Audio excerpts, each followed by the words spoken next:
So on this episode of What I Tell Investors, I'm actually talking to software companies who are thinking about going after MSPs. I get asked, should I target MSPs? And here's my answer.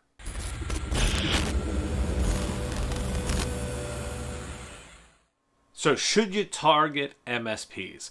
Well, it's kind of a broad question, and oftentimes the way it gets presented to me is by a software vendor who has found themselves in possession of relationships with some MSPs. It just kind of happens accidentally. They'll be delivering software out to the market. They'll find all of a sudden that a portion of their customer base is in the IT services space delivering the solution to their customers. And they'll start saying, well, hey, should we do this? Should we invest more in that? Because oftentimes what they'll find is the requirements are very different. They'll see it's a high growth area that those customers understand really well, that the MSPs know what they're delivering, and there's a lot of upside. They're really engaged, they understand the value very quickly, they grow a lot faster, and so the vendor asks, should we invest more in delivering to MSPs?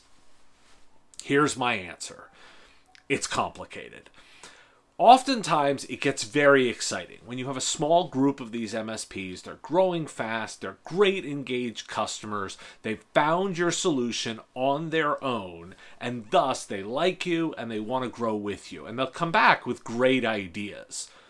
Here's where it gets different. When you start getting into a volume game and dealing with them at scale, it does become a lot more complicated. When you're dealing with MSPs, this is a volume game. These are large numbers of customers that you need to deal with in bulk. You need to make sure that you're capable of dealing with highly technical and high demand customers. When something goes wrong, these highly skilled operators from a technical perspective are going to be very demanding of you. They're going to have needs that are very highly motivated around delivery of the service. So they're going to be very high touch at very high volume. Interesting, you won't know as you onboard them how successful they'll grow. Not all MSPs will be high growth opportunities. They will be ones that grow much more like a traditional business that you'd be dealing with. So don't think they're all going to look that way.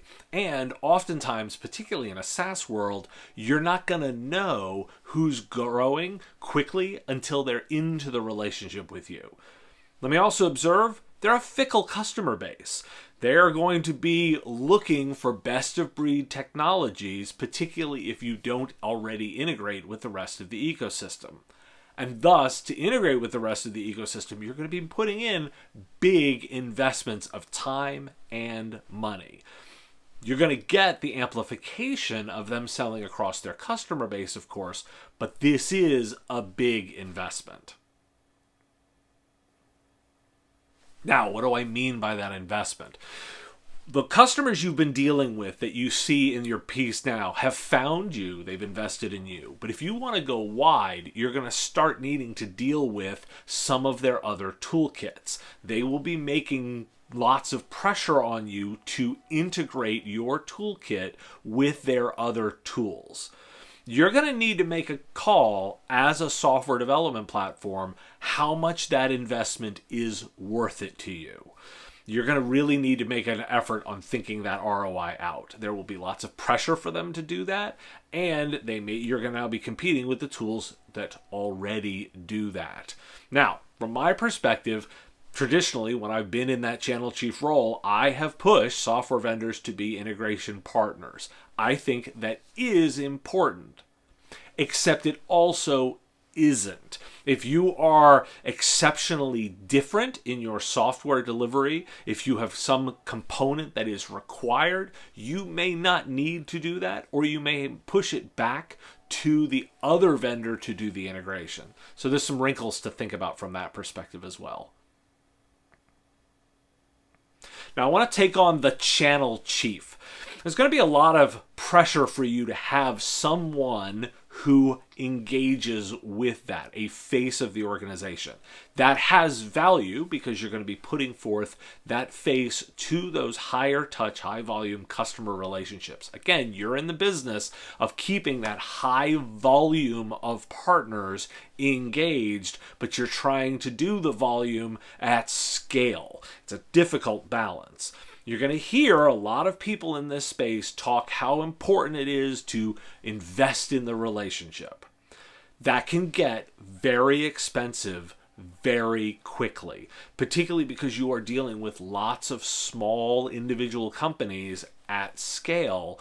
Doing that relationship game is difficult to measure, and some of those channel chiefs may use that against you as the owner in the sales organization. My recommendation, it is absolutely 100% a metricable relationship. Hold any individuals who are building up your channel or partner relationship to distinct metrics. You must measure that investment. It is a sales and marketing operation just like any other. If they're telling you that it can't be measured, there's the intangibles, there's the relationship, it's all garbage and you should talk to somebody else. You can, in fact, measure those investments. Now, how those metrics are put together, that's something you're going to need to be customizing. And I find my best relationships, the ones that I have built, is when I've spent the time to actually measure that in a way that makes sense for the software vendor that I'm working with.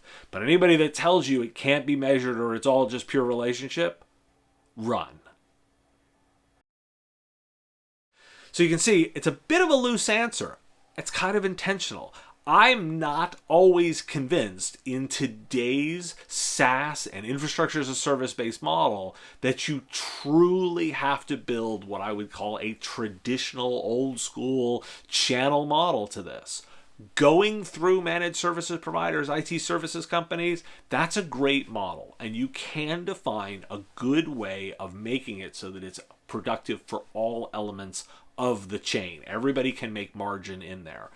But in the new world, as we're moving into it, these IT providers are going to be making most of their money on services, on the services of using your technology with their customers. So you don't have to worry quite so much about making money on the product. It's good for everybody when you can. If you can find out a margin split that works for everybody, that's great. But if they're making money over on the services, your job ultimately is to deliver a great high quality product with really great technical support. If you can nail that, that goes 80% of the way, and don't overreach on the other stuff.